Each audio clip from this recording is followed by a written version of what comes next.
Hey guys, here we are with the Necromancer tank build this time. I've been working on this build for quite a while now, a couple of weeks. Took a long time to transmute all the gear and then figure out how good it really is. But I've done some veteran dungeon tanking with it. I've tanked veteran Ethereal Archive with it. I've tanked veteran Frostvault with it. So yeah, it's good, and I think it's now ready to be presented to the public. So first things first, we want to go into our character sheet. We've got all 64 points into health. We're using the Atronach for increased Magicka recovery, and we are a Nord. Being a Nord gives us a bunch of really nice resistances. We've got our max health increased by 1,000 and our cold resistance increased by 2,310, and we gain immunity to the chilled status effect. Also, our max stamina is increased by 1,500. Plus, if we take damage, we gain 5 ultimate. This is really important for the off-tank build. I'll be presenting you a main tank build and an off-tank build today. And also our physical and spell resistance is increased by almost 4k, which is great because we're easily hitting cap with our gear and our Necromancer passives. Let's buff up quickly. We're using blue food. You don't have to use expensive tri-stat food. It wouldn't make much of a difference. We'd rather go for the max stamina and the max health because we've got quite good Magicka recovery. And even though most of our skills are Magicka skills, utility skills so to speak, we're fine with it. So, grab the food. Then go into our character sheet. And you'll see we're sitting on almost 12k max Magicka with 14k recovery, which is good for us. We're sitting on almost 20k max stamina with 500 recovery, and we've got almost 55k health, which is huge, really big for a tank, and we'll need it too. So spell resistance shows almost 28k here. Physical resistance is 28k, but we'll always have our skills up, our beckoning armor and our intensive mender, and then you'll see that we're hitting the cap of resistances of 33k, so we're always fine like that. Alright, let's get into the skills that we're using. I'll go down here to the target dummy. Front bar, we are using Bone Surge. That's from the Undaunted skill line. You'll unlock it at Undaunted 5 or 6, I think. You surround yourself with a whirlwind of bones, gaining a damage shield that absorbs 30% of your maximum health for 6 seconds. Now, since our max health is almost 55k, that's quite a big shield for us. And also you create a synergy for your allies that will grant them major vitality, increasing their healing received for 30%. Then we've got Hungry Scythe. This is our oh shit button. It's kind of like the green dragon blood for the Dragon Knight tank. This is healing us for 8k health with the first hit, and then for almost 3k health with each additional enemy that we're hitting. So if you're surrounded by ads and you're getting your health a little bit down, even though you're blocking, just get one of these scythe in. You'll probably heal for, depending on how many enemies there are, for like 15k or something. And the scythe isn't really expensive. It only costs, well, it does cost 3k Magicka about, but we've got that covered easily. You can always get like a couple scythes in there. I've tried it out, it works. Next thing we've got is Dead in Pain. The scythe is from the Bone Tyrant skill line, by the way, which is the tanking skill line, so is Dead in Pain. That's the other morph, not Necrotic Potency.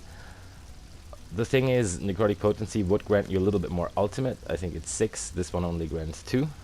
But this morph also gives us major protection, reducing the damage we take by 30%, and it scales off of our max health, which is quite high with our 55k. So I prefer this morph for the tank, especially for main tanking. If you're off tanking only, or mostly, or only doing like normal dungeons, you can probably use the other morph, Necrotic Potency, but I do prefer Dead in Pain. Also, there's a reason why this is on our front bar. Our front bar is our blocking bar, and the one where Pierce Armor is on, the one we'll spend most of the time on when we're fighting bosses. And while it's slotted, our damage taken is reduced by another 3%, as you can see here on the bottom. That's why it's good to have this one on the front bar, not the back bar. The next skill is also from the Bone Tyrant skill line. We're using the Agony Totem. This one summons a totem of bone that gives us minor protection for us and our allies for 9.5 seconds, reducing the damage taken by another 8%. And after 2 seconds, this totem instills fear, and it'll just hold them in place for 4 seconds. So since Necros don't really have the gripping shards that a Warden tank would have, or the choking talons that a Dragon Knight tank would have, this is kind of your thing for that. Allies can also activate Pure Agony. That's a synergy, another one we give, which will cause the enemies to take magic damage and apply minor vulnerability over 5 seconds. So we've got this synergy here, Bone Surge, we've got this synergy here, and then we've got another synergy on our back bar. We're creating a bunch of them, which is good for DDs that want to use Alkosh or Lokestis, the new raid sets. So yeah, I'll quickly show you the totem here. That's what it looks like. Summoning this totem, and inside of the circle, everything will get the protection buffs. Last thing we do is obviously Pierce Armor. That's like a tank's bread and butter. This is our taunt. Thrust your weapon into the enemy, dealing 3k physical damage and taunting them to attack you for 15 seconds. The most important thing though, this also, besides taunting, applies Major Fracture and Major Breach, reducing the physical and spell resistance of the enemy by 5k for 12 seconds. So the taunt is 15 seconds, but the debuff is 12. That means you can renew this every 12 seconds. You'll see it up there. The right thing, the shield, is the taunt, and the other thing on the left is the debuff. So the debuff will run out 2 seconds before the taunt, and you just want to reapply it in time then. I think with the next patch they're gonna make it the same though, 15-15, so that you're not gonna have to reapply it earlier. And then as an ultimate here, we've got a couple of choices, but on the front bar for main tanking I always prefer Shield Discipline, because this can really save your butt a lot of times. Say in Frostwald at the laser boss, when a couple of your allies go down and they're dead, and you're trying to res them, but the boss keeps bashing at you, you just pop this one, and then you're good to res them without taking too much damage or dying yourself. Also, Shield Discipline is awesome, for example, tanking the Axes in Veteran Etherean Archive, because the Axes will knock you down, and you will have to break free a lot. You'll run out of stamina quite quickly, but pop Shield Discipline and it'll give you 6.3 seconds to just do heavy attacks. You'll get like 2 or 3 heavy attacks in there, and your stamina is almost back to full, so you can go on blocking. It doesn't really cost a lot. It only costs 135 ultimate, so it's not that expensive, and you can use it a lot. And I also would advise you to actually use it. You don't have to save your ultimate. You're the tank, and if you need it, use it. So, back bar. This one's a bit of a flex slot. I've got Silver Leash in here. Actually, we do have Beckoning Armor, which pulls enemies in, so Silver Leash is only required in contents like, say, the second boss at Veteran Frostwald, where you've got all these archers on the side and you really need to get them in the middle quickly, because they'll kill off the DDs if you leave them out there for too long. What it does is fire a crossbow hook, and it pulls the enemy to you, reducing the movement speed and dealing a bit of physical damage. It looks like this. You're just firing the crossbow. Obviously I can't pull my skeleton to me because it's a house item and it's just locked there. But if this were a real enemy, you would just pull him right to you and it'd be right here in front of you.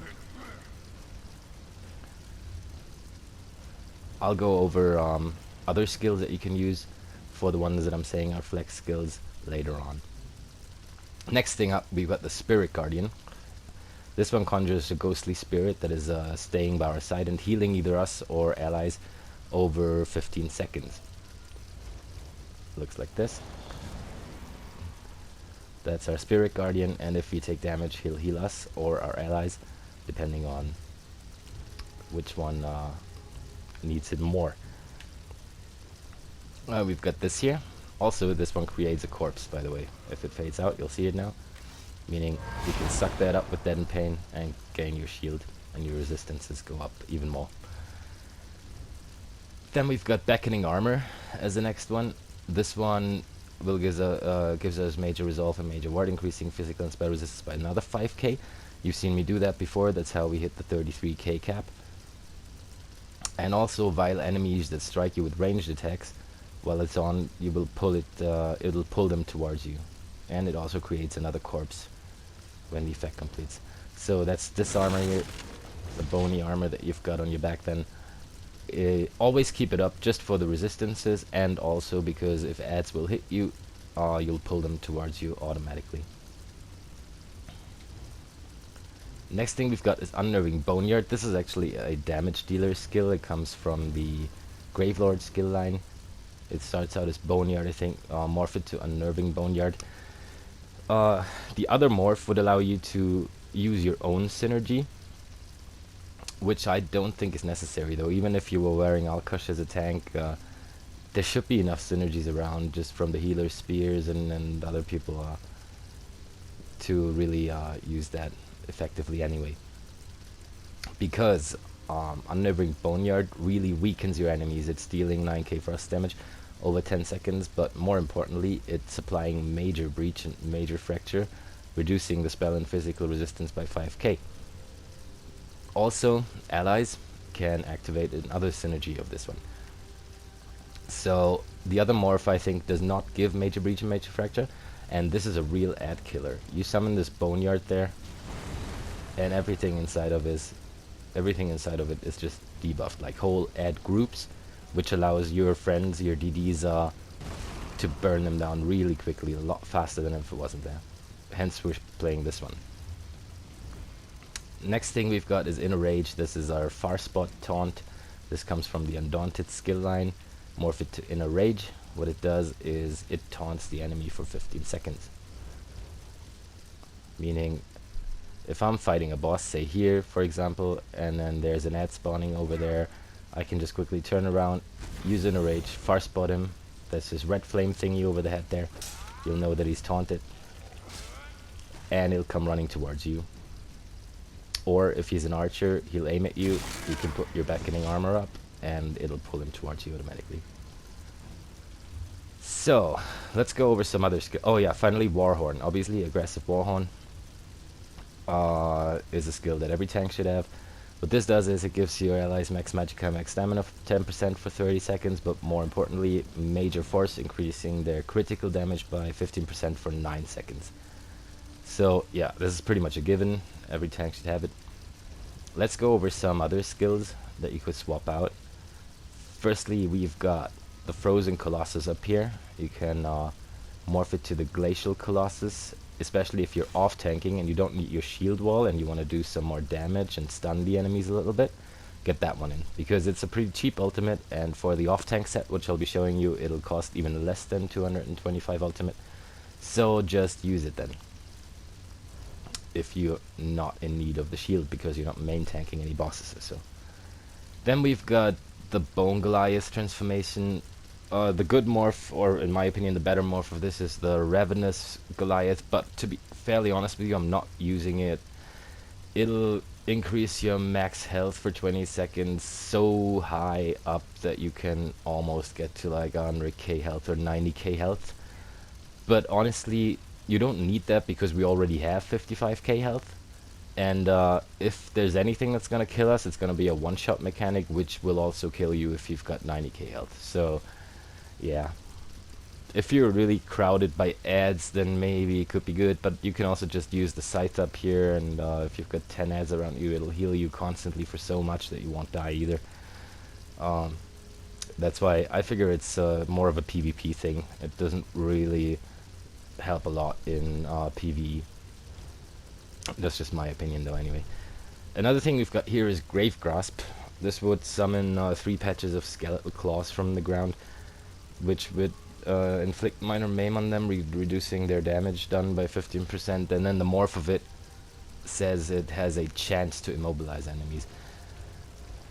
You would just use it, and it would summon like 3 little circles, one after the other, in front of you, with these skeletal arms coming out of the ground. It looks really good, but I figured out the immobilizing effect actually doesn't work most of the time. And then you've also got the Bone Totem here, which after 2 seconds will immobilize them by instilling fear in them, holding them in place for 4 seconds anyway.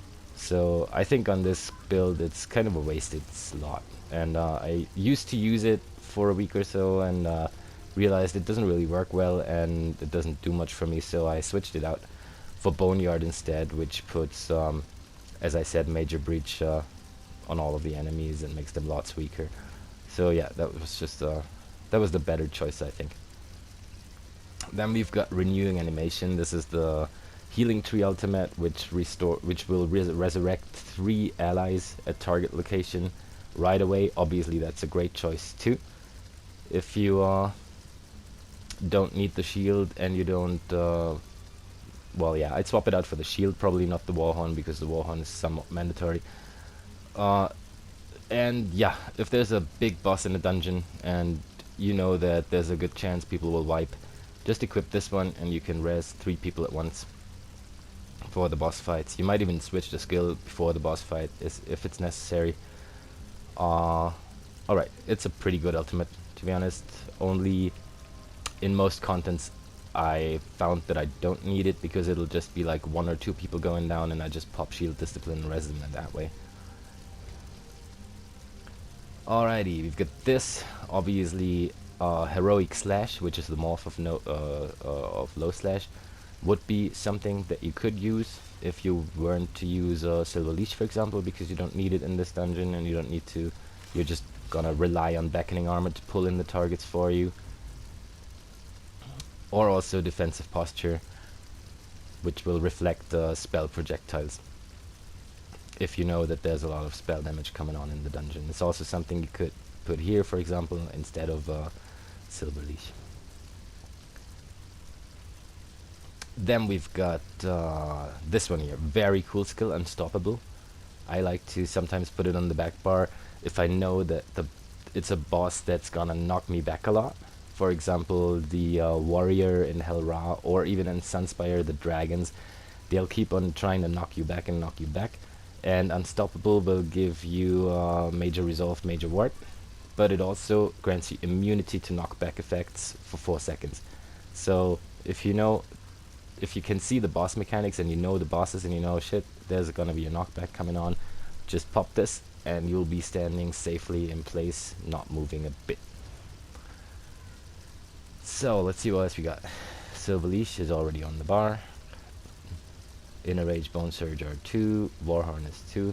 Well, we've got Purge. Purge might be a good one if you're tanking normal House of Fabrication, for example, because there's a lot of Magicka draining going on, and then with the triplets bosses, the Dwemer, Centurions, they'll set you on fire. So this one will just remove negative effects from you, reducing the duration of any further negative effects by 50% here.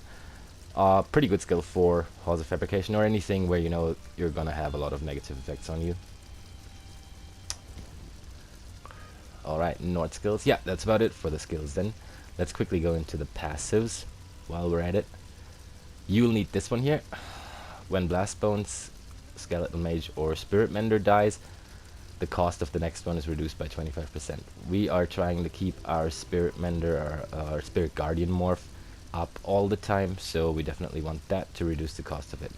Here on Death Knell we've got crit chance against enemies would be raised by 5% for each of the ability slotted. We only got 1 slotted on the back bar, so I just didn't have the skill points at the moment. I'm saving the other 2 because I want to morph some other stuff. Not necessarily. I mean, if you have the skill points, get it, but you don't need it. This one, no. While a Gravelord ability is slotted, spell and physical penetration are increased by 1500. That's good. And also here increases the damage done with damage over time effects by 5%. And we've got a couple of these, like Unnerving Boneyard, for example. Right on. Either way, we're only using 1 Gravelord ability. These are not the most important passives of all. These one here in the tanking skill line, a lot better. Whenever an enemy dies within 28 meters of you, we restore 200 magic and stamina. That's awesome. Also, Disdain Harm, reducing the damage taken from damage over time abilities by 10% while you have a Bone Tyrant ability active. We always have our Beckoning Armor active, which is here. That is, so we get that all the time, that passive. Then we've got increased healing received for each Bone Tyrant ability slotted. On our front bar it's 6%, which is our main tanking bar, and on the back bar it's 2%. Good stuff. Also here our max health is just randomly increased with this passive by over 1k. Perfect, we need that too. Then we've got Living Death. We're only using Spirit Guardian actively unless we've got renewing animation slotted. Either way, the passives are pretty good. If we have a negative effect on us, our healing done is increased by 8%. While we have a Living Death ability slotted, crit chance is raised up. This one here is the most important one in my opinion. When you use an ability on a corpse, you generate 10 ultimate, and we do use Dead and Pain on a corpse, so we generate ultimate anyway if we do that all the time. And this one here, if our Spirit Mender is active, our magic and stamina recovery is restored by 200%, and we always want to keep him active, so that's definitely mandatory too. These two here, most important ones. One Hand and Shield, I'm not going to go through all of them, you should know them by now. If not, read them up. You'll definitely want all of them because One Hand and Shield is our main set on both bars, so definitely need this. Light Armor, we only want the first 3, increasing our magicka recovery and spell resistances, and reducing the effectiveness of snares applied on you. These 2 we don't need, they only count for when you've got 5 or more pieces of light armor equipped, and we're only wearing 1 piece of light armor. Medium armor, same thing. We're only wearing 1 piece of medium armor. You could get this one and this one, but honestly I don't really need the cost of sneak reduced by only 4%. So yeah, I figured I'd just leave these ones be. Windwalker though is important because this grants us stamina recovery for 4%.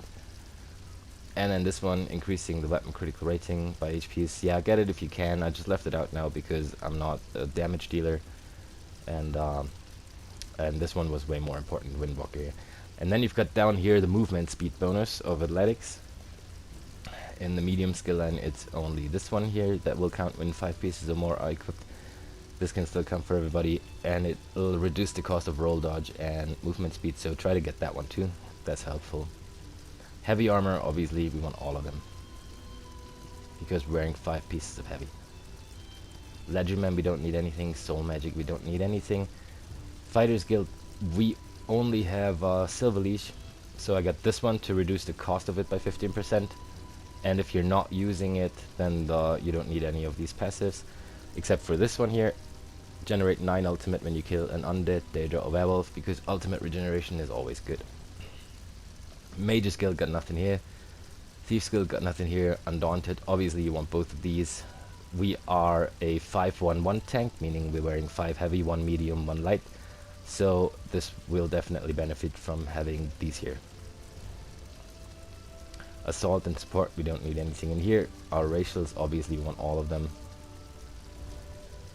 And then you can get alchemy and get your potion use up and provisioning, and get these ones so your food lasts a bit longer and you don't pay that much for food all the time, or crafting materials. That's pretty much it. Okay, that was a lot of talking about skills. I hope you got it all. Let's get into the gear. We're using Warrior Poet. We want the Warrior Poet set for the health and spell and physical resistance bonuses. It'll grant us minor toughness at all times, increasing our maximum health by another 10%, which is how we reach 55k almost. So the other bonuses, you can see them here: 1k max health, almost 3k spell resistance, almost 3k physical resistance, and another 1k max health.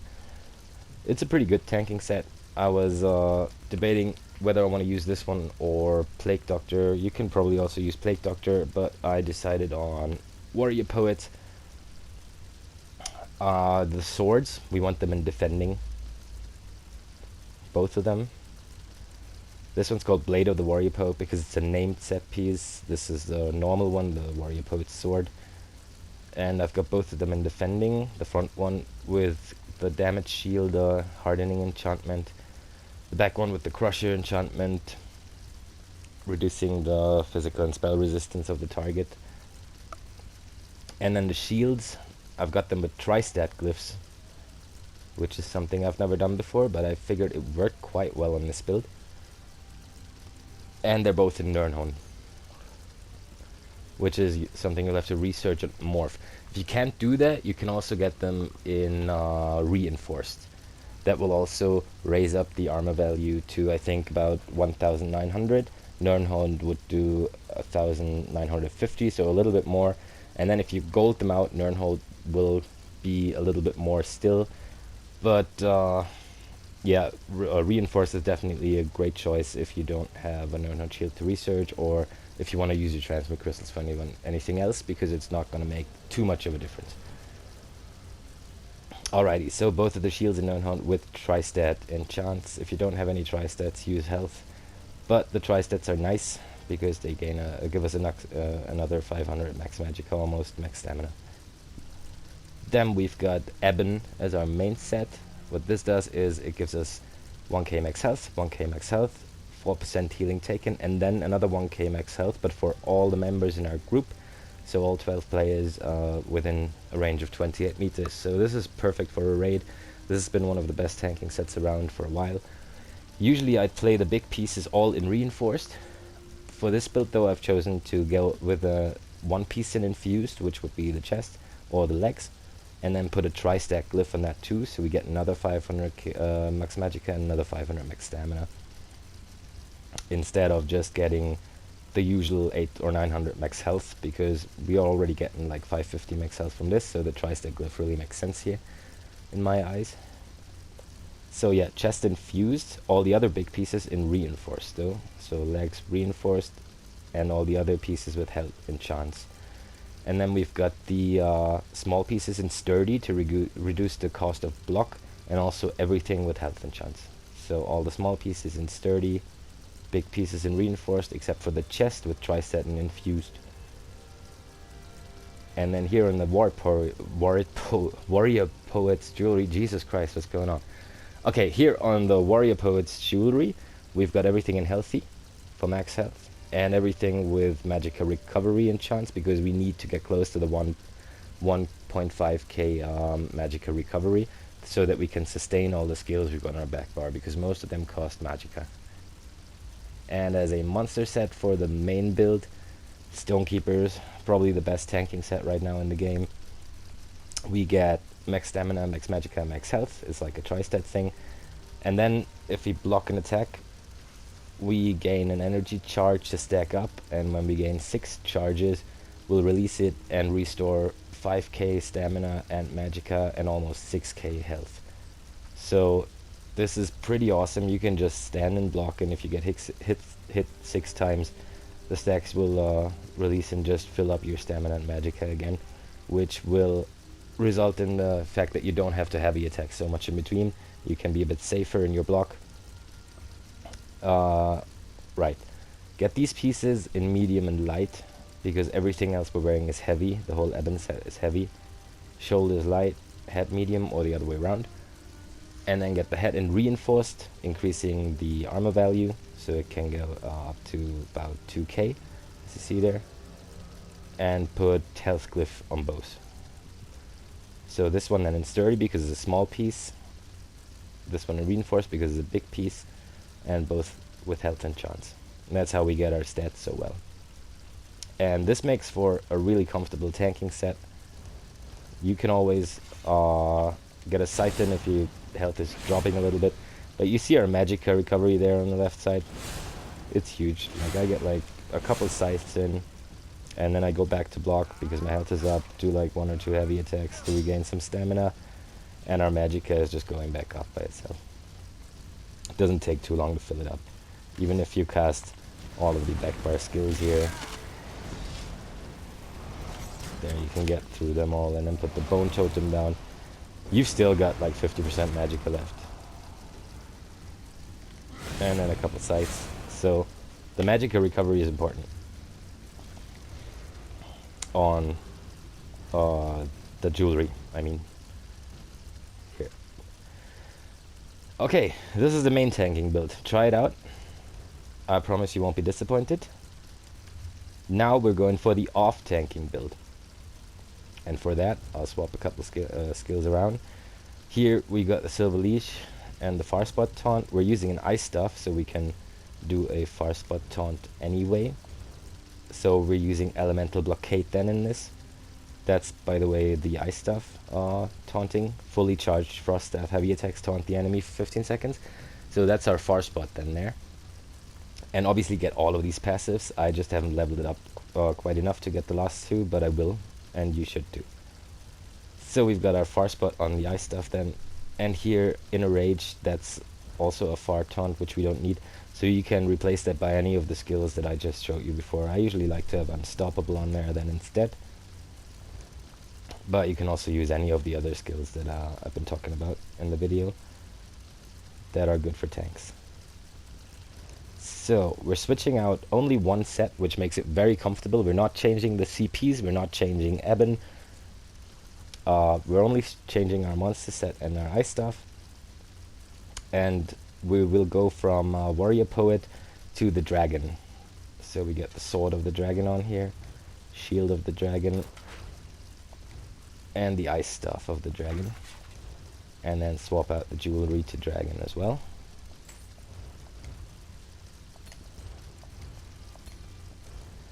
So 5 of 5, Jewelry also in Healthy with Magicka Recovery, and Sword also in Defending with the Shield enchant. Then this one also with Tri-Stat and in Nirnhound or in Reinforced. As you've seen before, Nirnhound was like an armor value of 1950.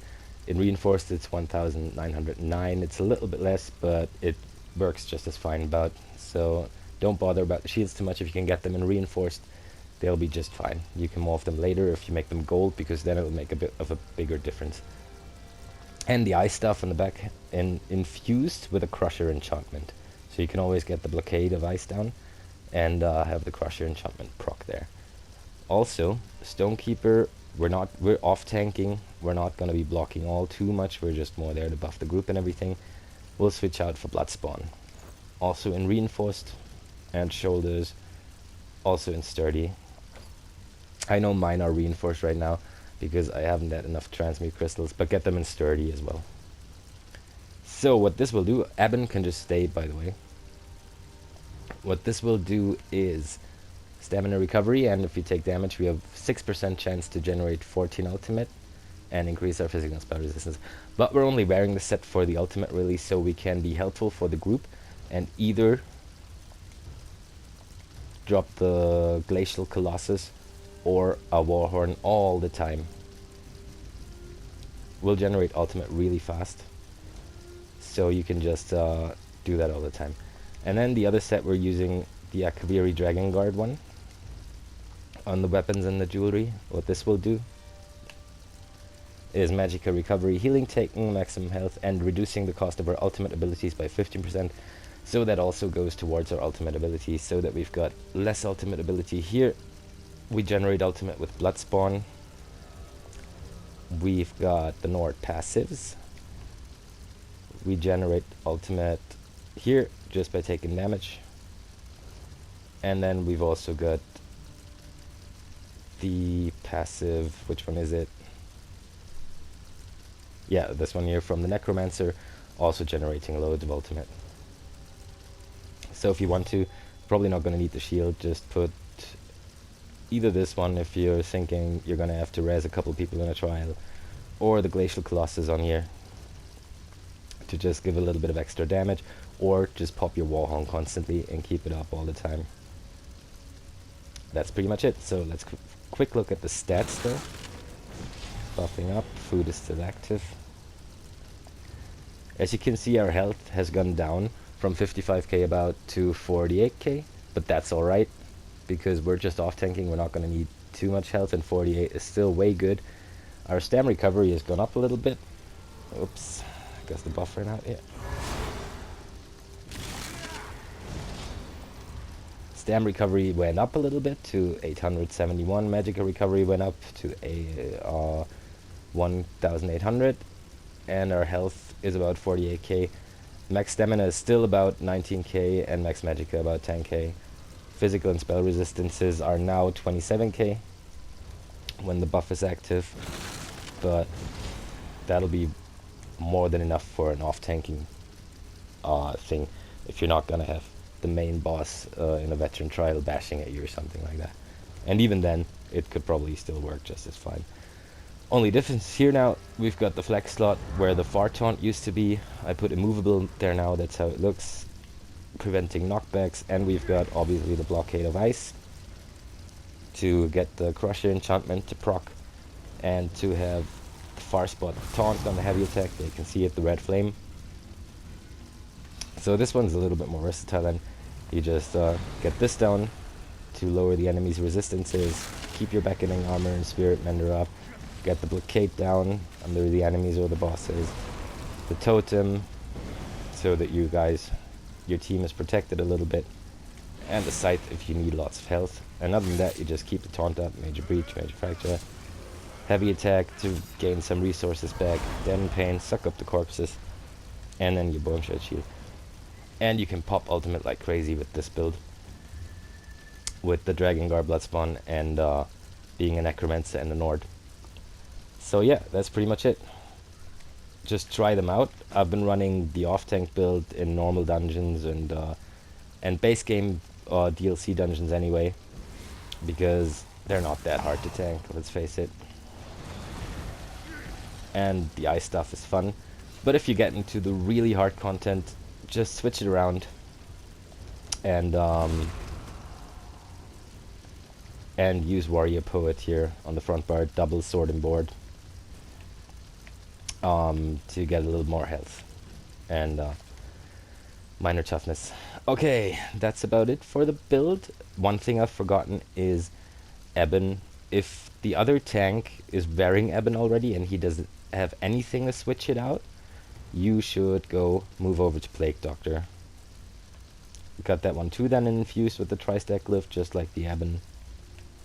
Plague Doctor just gives you loads of health, gives you like 1k there, 1k there, another 4k in the back, so like about 6k more health, healing taken. Or if you're off tanking and you don't need that much health, use the new set from the Sunspire trial, Yolnakrin's Curse, which will give you minor ages all the time, and if you taunt an enemy, you give yourself and 11 group members minor courage, increasing the weapon and spell damage. So this will be another great set to buff your group if you don't need all the health from Plague Doctor. I just try and have all of these on there. Eben is usually the best, but it doesn't stack if the other tank is wearing Eben too. So if you can't switch the set out, you should, and get your Yolnakrin's maybe. Or just buy Plague Doctor from the guild store until you can get either of these. This one comes from Crypt of Heart. No, yes, it does come from Crypt of Hearts 1 and 2. Plague Doctors is an overland set that drops in Deshan, I think. You can just buy it from the guild store though, and Yolnakrin's comes from Sunspire, as I said. Even the normal one, just get in there, grab the set, and get out again, and just transmute it to whatever you need it to. Alright, this is my tank build. I'll try and run a couple of dungeons with it now. Even harder veteran ones, and then post the videos and link them in the description so you guys can see. I hope you enjoyed it. I hope you enjoy the build. I've been spending some time working on it and making sure that I can run the same CP with both builds as main tank and as an off tank. Get into those quickly. 72 Ironclad, 8 Spell Shield, 51 Thick Skinned, 49 Elemental Defender, 49 Hardy, 19 Quick Recovery, 19 Heavy Armor Focus, 44 Warlord, 16 Bashing Focus. Here 64 and 64 in both Arcanist and Tenacity, 66 in Shadow Ward, 13 in Tumbling, 75 in Blessed, 51 in Elfborn, 18 Elemental Expert, nothing here. And then 66 and 56 here, we just want to get to 120 so we can get the Last Stand passive here. Alrighty, I hope you enjoy the build, try it out. I can promise you it's fun to play Necro tank, and it's a great build, and you'll be able to do really hard content with it once you get used to it and know how to quickly get your sights in to get your health back, everything. Enjoy it. Bye bye.